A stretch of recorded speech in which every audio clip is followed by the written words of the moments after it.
नमस्कार। मैं अशोक व्यास। दीपावली के विशेष अभिनंदन के साथ जब हैरम्ब हाईवे, आज इसको मैं कह रहा हूँ क्योंकि हाईवे में बहुत चौड़ा मार्ग रह जाता है, और हम जहाँ सांस्कृतिक बातें करते हैं, भारतीय परंपरा के साथ जुड़े हुए जो उत्सवमय वैभव है, उसके साथ साथ जो तात्कालिक चुनौतियां हैं उनकी तरफ भी थोड़ा बहुत ध्यान देते हैं। तो ऐसा लगता है कि थोड़ी अधिक विस्तार वाली स्थिति हमें चाहिए, क्योंकि मैं जब फ्रेम में आप देख रहे हैं बाबा सत्यनारायण मौर्य जी जो मेरे पूर्वक मेरी बात सुन रहे हैं, तो पहले पुनः आपको प्रणाम है और आपको दीप पर्व पर अभिनंदन है।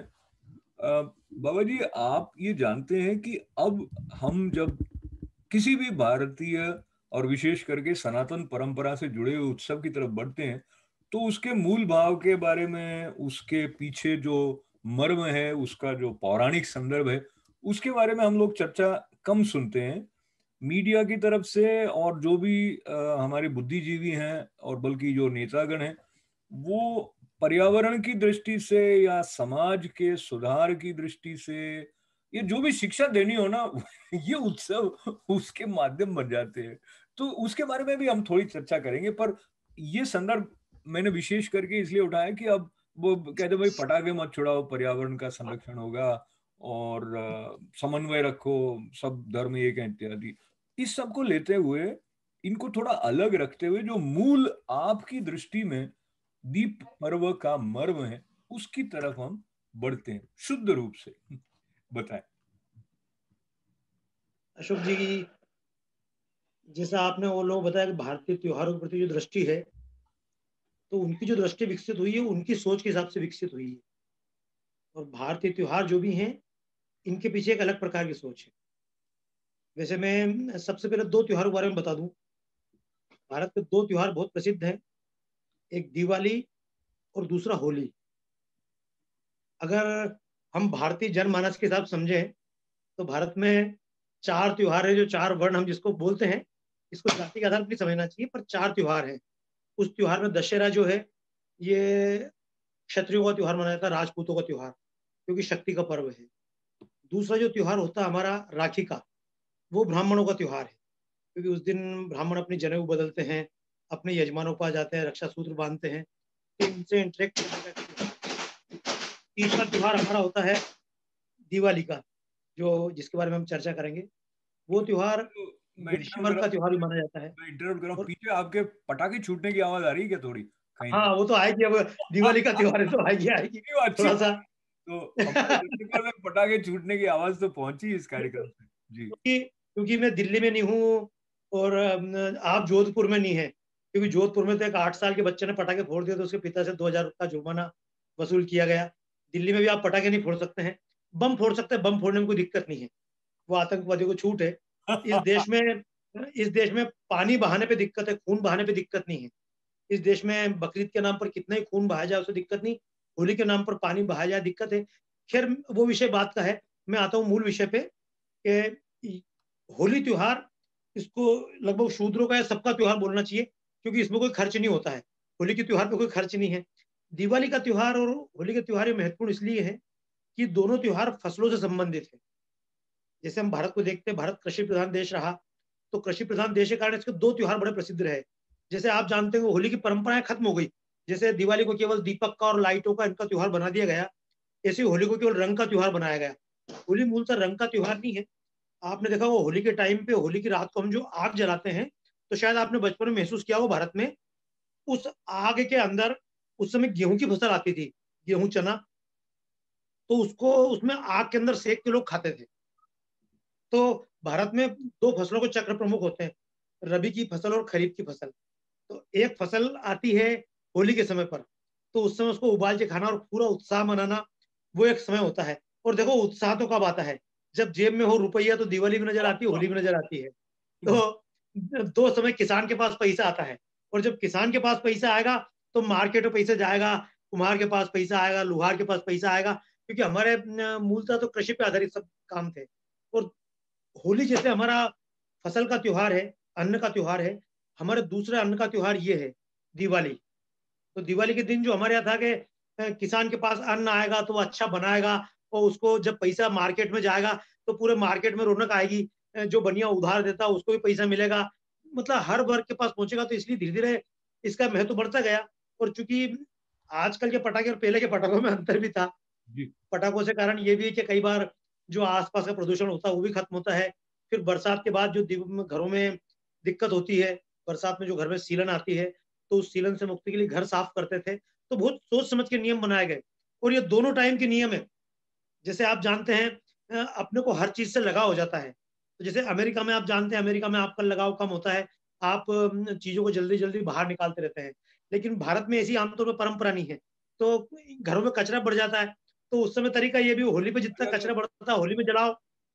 और दूसरी बात यह, बरसात के बाद में कचरा साफ कर लिया जाए तो साफ कर लिया जाए, और जहां स्वच्छता होगी वहां तो लक्ष्मी का वास रहेगा। तो ये माता लक्ष्मी का पर्व है ना। और फिर दूसरा नंबर अगर देखा जाए तो भगवान शंकर का पर्व भी है। अब आप कहेंगे कथा कैसी, तो भैया समुद्र मंथन की कथा है। समुद्र मंथन में से माता लक्ष्मी प्राप्त हुई। और समुद्र मंथन का सीधा अगर आप अर्थ निकालें तो इसका थोड़ा गंभीर अर्थ बताता हूँ मैं आपको, क्योंकि हमारी जितनी कहानियां हैं वो कहानी हमको सीधे सीधे पढ़ने में समझ में नहीं आती है। अब अगर समुद्र मंथन की कहानी लक्ष्मी निकली, अब आप किसी अमेरिका के बच्चे को बताओ कि राक्षस और देवताओं ने मिलकर समुद्र मंथन किया और सांप की रस्सी बनाई और पहाड़ को बीच में रखा और उसको बिल्कुल मंथन किया और इससे सब निकला, तो वो तो कहेगा ये पागलपन है। तो जैसा मैंने आपको बताया कि हमारे ग्रंथों के अर्थ समझना पड़ते हैं। जैसे हनुमान जी पहाड़ उठा लाए, तो आज भी कोई आदमी अपनी शक्ति से बड़ा काम करते बोलते तेने कौन सा पहाड़ उलट दिया। आज भी हम बोलते भारत सोने की चिड़िया था, तो कोई भारत सोने की चिड़िया, सोने की बर्ड नहीं था, लेकिन भारत समृद्ध देश था। आज भी किसी की नाक काट दी शूर्पणखा की, तो बोलते शूर्पणखा की नाक काट दी, अरे उसका अपमान कर दिया तो उसके लिए नाक कटने के बराबर है। तो भगवान शंकर ने चूंकि जहर पिया था, वो अपने आप में दिन से गिना हुआ है, लक्ष्मी निकली और सब चीज निकली।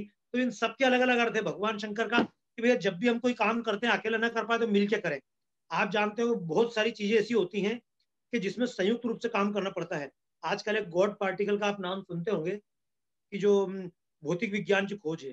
तो ऐसी जितनी भी मानवता के लिए खोज होती है, इसमें सारे देश मिलकर काम करते हैं, ये तो आपको भी पता होगा। तो जो जैसे अब CERN में खोज हो रही है गॉड पार्टिकल की, हिग्स बोसोन तो की, तो पूरी बाबा जी, दुनिया के लोगों ने पैसा हाँ, लगाया। तो बाबा जी तो आपका जो समुद्र ज्ञान है मंथन ना, में यही था जी। बाबा जी आपका जो ज्ञान है वो इतना विस्तृत है कि आप एक शाखा से दूसरी शाखा पे होते हुए बहुत दूर निकल जाते हैं। तो मैं आपको ना नहीं फिर तो से एक तो निवेदन ये कर रहा हूँ कि जो मुख्य मुख्य कथा जुड़ी हुई है दीप पर्व के साथ बस में, फिर उसको मुख्य हमारे मुख्य ऐसे तीन चार, दर्शक जी, तो बिल्कुल समुद्र मंथन से लक्ष्मी निकली, यानी कि जब देश के लिए बड़ा प्रयत्न करना होता है समृद्धि के लिए, तो सबको मिलकर काम करना होता है। तो मूल चीज तो ये है। इसके साथ भगवान राम का प्रवेश जुड़ा हुआ है, कि राम 14 वर्ष का जंगल से लौट के, वनवास से लौट के वापस अयोध्या आए थे, तो लोगों ने खुशियां मनाई थी। तो मूल अर्थ तो ये है। अब मैं आपको बता दूं, दिवाली ऐसा त्योहार है अपने भारत का कि जो लगातार 5 दिन तक मनाया जाता है। बाकी हमारे त्योहार होते हैं, लेकिन 5 दिन तक इतने उल्लास से कोई त्योहार मनता नहीं है।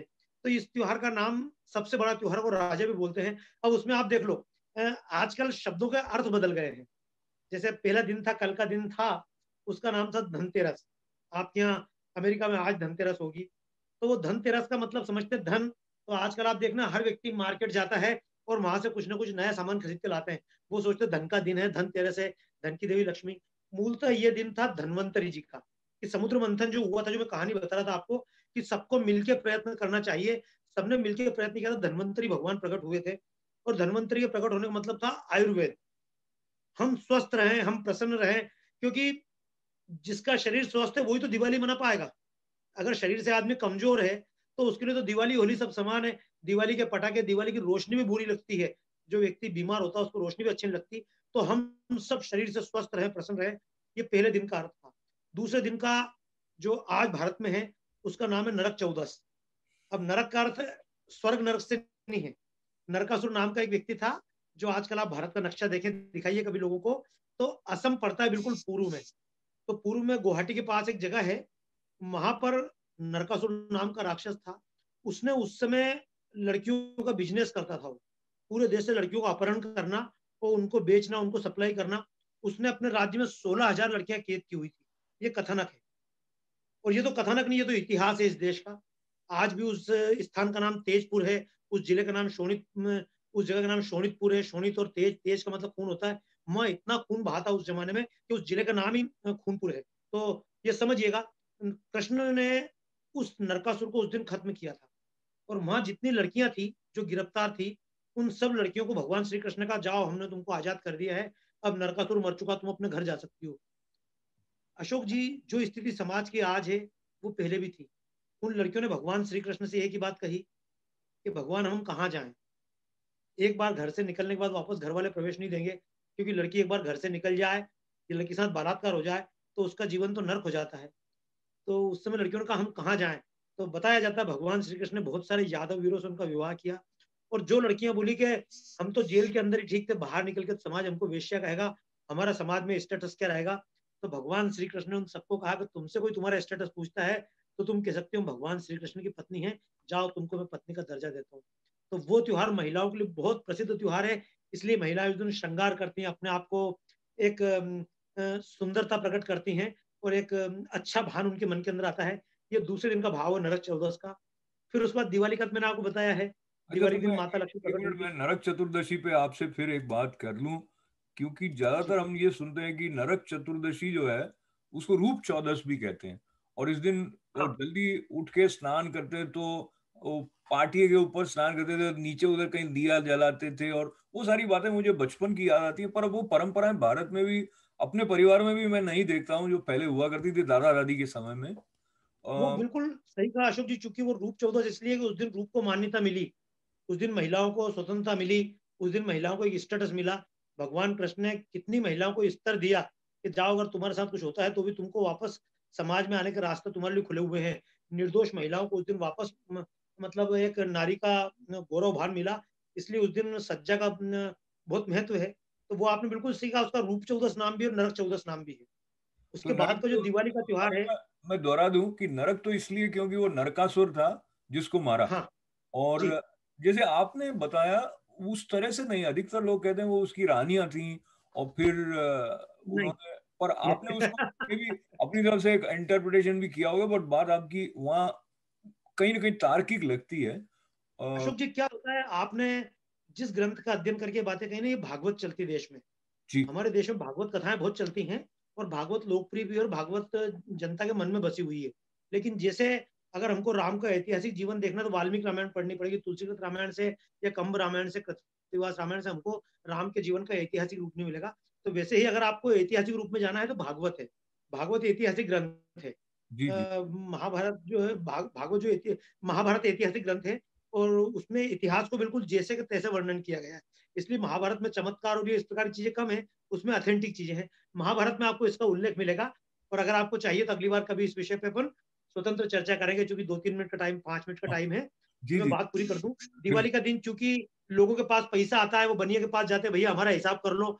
तो जैसे आजकल फाइनेंशियल ईयर होता है नए वर्ष में, तो वैसे फाइनेंशियल ईयर पहले यही माना जाता था दिवाली का। तो भारत में दिवाली के दिन हिसाब किताब का भी संबंध होता है। और उस दिन सब कुछ नया करें जीवन में, सब कुछ, घर नया कर लें, दीवार नई कर लें, मकान नया कर लें, पुताई नहीं कर लें। और इस जीवन में इन सब चीजों के लिए टाइम कहाँ मिलता है। तो ये उत्सव था। उसके बाद अगला दिन जो है वो है गोवर्धन पूजा। और गोवर्धन के लिए जैसे आपने कहा, फिर मैं दो अर्थ बता रहा हूँ, जी। आप फिर हो सकता है मुझसे प्रश्न करेंगे। गोवर्धन, अपने गोवर्धन पर्वत है जिसको भगवान कृष्ण ने अंगली पे उठाया था। लेकिन उसका भाव समझेंगे तो आप समझेंगे इतने बड़े पर्वत को कोई आदमी अंगली पे कैसे उठाएगा, और उठाएगा तो वो आदमी कहाँ खड़ा होगा। और अगर वो गोवर्धन पर्वत पे उठा सकता था, बाढ़ भी रोक सकता था। लेकिन उसका मतलब यही है, जैसे पहाड़ उठाना बड़ा काम माना जाता है, कौन सा पहाड़ उलट दिया। तो भगवान श्री कृष्ण ने उस इतनी बाढ़ के समय पे उस गोवर्धन पर्वत के माध्यम से उसकी गुफाओं में यहाँ वहां कुछ भी करके लोगों को शरण दी, और उसको पर्वत को उठा लिया, यानी उससे बाढ़ से लोगों की रक्षा की। लेकिन गोवर्धन के दो अर्थ हैं। एक अर्थ तो है गोवर्धन। अब इसका सीधा अर्थ आप संस्कृत जानते हैं, इसका सीधा अर्थ है गोवर्धन, यानी गायों का विकास हो। आज पूरी दुनिया में ऑर्गेनिक फूड के लिए आंदोलन चल रहा है। अमेरिका में भी ऑर्गेनिक फूड महंगा है, भारत में महंगा है। लेकिन ये ऑर्गेनिक फूड के नाम पे भी हम नकली खा रहे हैं। क्यों? क्योंकि असली गायें बची नहीं है। जब गोबर नहीं होगा तो ऑर्गेनिक फूड कहाँ से मिलेगा। तो हमारे यहाँ दो शब्द थे, गोवर्धन, गायों का वर्धन हो, और हम्म। दूसरा शब्द था गोवर्धन। गांव में इसको गोवर्धन भी बोला जाता है। तो आप जानते होंगे गांव में गोबर के गोवर्धन बना के उनपे दूध से और उनसे श्रृंगार किया जाता है। तो वो दिन गोवर्धन भी माना जाता है और गोवर्धन भी माना जाता है। गोबर घृणा की वस्तु नहीं है। दुनिया में जितने भी जीव हैं, उससे मच्छर से लेकर तो आप दुनिया में डायनासोर तक देख लो, किसी भी जीव का मल मल कहलाता है, घृणा के योग्य होता है। केवल गाय का गोबर ऐसा है, गाय का मल ऐसा है जो मल शोधक है। गाय का गोबर भी मल शोधक है, उससे घर को लीपा जाता है। यानी और जितने मल है वो अशुद्धि करते हैं, और केवल गाय का हमारे पशुओं का जो गोबर है वो घर की शुद्धि करता है। तो गोबर और गोमूत्र के इनके महत्व को समझना वो तो तो हमारी अलग बाबा से जी, जो मैं ना आपको फिर से इंटरप्ट कर रहा हूँ, क्योंकि अभी आपके साथ भी मुझे बात करते लगता है आपके अंदर का जो बौद्धिक तत्व है वो बहुत मुखरित है।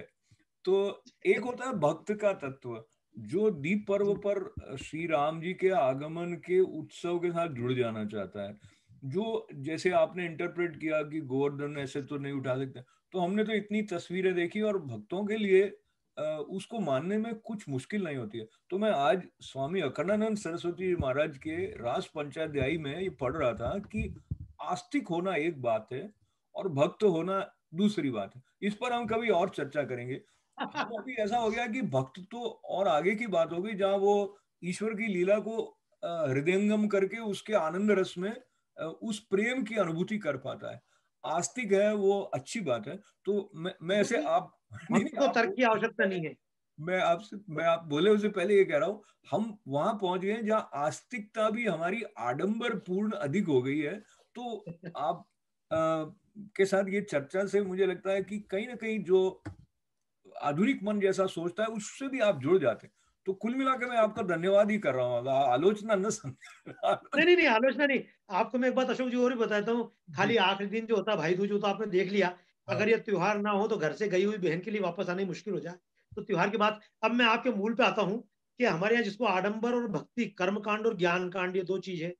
तो ज्ञान कांड के लिए तो किसी भी कर्म कांड की आवश्यकता नहीं है। लेकिन चूंकि आप पुरोहित व्यवसाय से जुड़े हुए हैं, वो भी एक काम से जुड़े हुए हैं, वो भी अपने आप में काम है। लेकिन आप जानेंगे जैसे जैसे हम समझा नहीं पाते तो हमारी चीज आडंबर लगने लगती है। आप आज पूजा कराने जाते हैं, तो मैं आपके मार्फत जितने लोग मित्र सुन रहे हैं उनको समझाऊंगा कि जब पंडित पूजा करवाता है, तो लोग कई बार आजकल आधुनिक पढ़े लिखे बोलते हैं पंडित क्या कर, सब पोंगा पंडित गिरी है, और ये तो खाने पीने के तरीके बनाए हुए हैं, इनमें तो पैसा रखो, यहाँ पैसा रखो, यहाँ पैसा रखो, ये सब परंपरा दी है। मैं उन तमाम लोगों को आपके मार्फत, क्योंकि मैं आपसे भी चर्चा करता हूँ, हमारे पंडित जगदीश त्रिपाठी जी वो भी है, मेरे बहुत सारे मित्र पंडित है। मैं तो इतना पंडित नहीं हूँ आपकी तरह से, इतना मंत्रोच्चार नहीं कर सकता, इतने कर्मकांड मुझे नहीं आते हैं। लेकिन फिर भी मैं सब पंडितों की ओर से पूरी दुनिया को एक बात कहना चाहता हूँ, लेके आओ नए कलश लेके आओ। आप एक बात देखिए, अमेरिका में परंपराएं अलग है, लेकिन भारत की अगर आप परंपरा समझे तो भारत में तो और जितनी जातियां होती हैं उनसे कई को कोई धंधे नहीं होते हैं। तो छोटे से छोटे दे दे एक अवसर पे जब पूजा करते हैं तो कितने लोगों को व्यवसाय मिलता है। पंडित को तो केवल पंडित की दक्षिणा मिलती है, वही मिलती है। जो सुपारी के ऊपर पैसा रखते हैं, यहाँ $1 रख दो, या चवन्नी रख दो, या अठिन रख दो। हमारे टाइम तो बचपन में 1 पैसा 2 पैसा रखते थे। आजकल रुपया रखते हैं, आपके यहाँ डॉलर रखते होंगे। लेकिन तो भी कितना होता है, कल्पना कीजिए। एक वकील को हमको फीस देने में कोई बुराई नहीं लगती, हमको और किसी काम पैसे, हम बड़े बड़े सामान खरीद के लाते हैं, वहां पैसा खर्च। लेकिन जहां धर्म के नाम पर पैसा खर्च होता है, वहां हमको सब चीज आडंबर लगती है। इसमें केवल पुजारी का भला नहीं होता है, पुजारी के मार्फत, पंडित के मार्फत कितने लोगों को काम मिलता है, समाज के हर वर्ग को काम मिलेगा। फिर आप कल्पना करो, अगर सुपारी अमेरिका में नहीं खाएंगे तो भारत से अमेरिका में सुपारी नहीं जाएगी। दक्षिण भारत में गुवाहाटी की सुपारी मध्य प्रदेश का आदमी अपना रहा है, केरल का नारियल लेके उत्तर प्रदेश वाला पूजा कर रहा है। तो ये पूरे देश को जोड़ने का भी तरीका था। तो समय लगभग हो रहा है, तो क्योंकि बाबा जी, आप विषय जो दिलचस्प है है। वो आप बिल्कुल चमत्कारिक व्यक्तित्व हैं, क्योंकि एकदम नई दृष्टि है। इस तरह से तो कम ही लोगों ने सोचा होगा, मैंने भी कभी सोचा नहीं। और कि इसका ये एक स्पष्ट रूप से, अदृश्य रूप से जो एक आर्थिक पक्ष है जिससे बहुत लोगों की आजीविका जुड़ी हुई है। और आपकी बात सत्य है कि अगर नारियल का उपयोग इस तरह से नहीं होता, सुपारी का नहीं होता, तो भारत में भी उसकी मांग नहीं होती। वो सब बातें हैं। पर मैं फिर से मूल की तरफ जब मैं कहता हूं, तो मैं भाव पक्ष की तरफ आपको भी लिए हाँ चलता हूँ, अपने दर्शकों को भी लिए चलता हूँ। तो भाव के भूखे हैं भगवान, ये हमने कई बार सुना है। और जी उत्सव हमारे भीतर के आनंद के भाव को जागृत करते हैं, हमारे भीतर की श्रद्धा को रसमय रूप से प्रवाहित होने के लिए प्रचुर प्रेरणाएं लेकर आते हैं। और दीप पर्व तो मूर्धन्य है। और बाबा जी, ये चर्चा हमारी फिर जारी रहेगी। मैं जी। आपके लिए दीप पर्व पर बहुत बहुत मंगल कामनाएं, और हमारे केवल मैं दर्शकों। भी आपको केवल 4 लाइनों में दीप पर्व की बधाई देता हूँ, जी। राम को जोड़ते हुए। कि दीप हम जलाएं अन्न धान के, दीप हम जलाएं अन्न धान के, दीप हम जलाएं तत्व ज्ञान के, मन अवध में राम का प्रवेश हो, स्वागत में दीप स्वाभिमान के, इस जगत में राम राज लाए हम, दीप पर्व यूं मनाए हम, क्या बात दीप है, पर्व यूं मनाए हम। वाह वाह ना वाह। हो प्रेम, बिल्कुल। तो ये दीप पर्व मनाए, आप सब सुखी रहें, आप सब संतोषी रहें, आप सब परमात्मा को याद करते रहें, क्योंकि मिठाई तो हम खाएं, लेकिन मिठाई को जिस दिन भोग लगा दिया जाता है परमात्मा को, तो हमारा मन फिर, हमारा आध्यात्मिक मन ये बोलता है कि अब मेरी वस्तु नहीं है, ये सब परमात्मा की वस्तु है। तो त्वदीयम वस्तु गोविंदम त्वदीय अर्पिते, कि भगवान तेरी वस्तु है, तेरे को अर्पित कर रहा हूँ। इस भाव से जब हम किसी वस्तु को परमात्मा को समर्पित करने लगते हैं, तो पूरी दुनिया में एकात्म आ जाएगा। और भक्ति का मतलब यही है कि हम सब एक हो जाएं। विभक्त का मतलब होना, अलग होना, और भक्ति का मतलब एक होना। जिस दिन हम एक हो जाएंगे तो उस दिन भक्ति हो जाएगी, जिस दिन योग हो जाएगा उस दिन एक हो जाएंगे। वियोग होना, विभक्ति होना अलग बात है, और योग होना, भक्ति होना एक अलग बात है। हम आपस में भी जुड़े, हम परमात्मा से जुड़े, ये भाव बना रहे। इसी भाव के नाते हम सब में और आप मिलके हो जाए हम वंदे मातरम। वंदे मातरम। बाबा जी बहुत बहुत धन्यवाद है, दीप पर्व पर आपका अभिनंदन है। और जो सबसे अच्छा उसको अपनाए, दीप पर्व पर बहुत बहुत मंगल कामनाएं। धन्यवाद।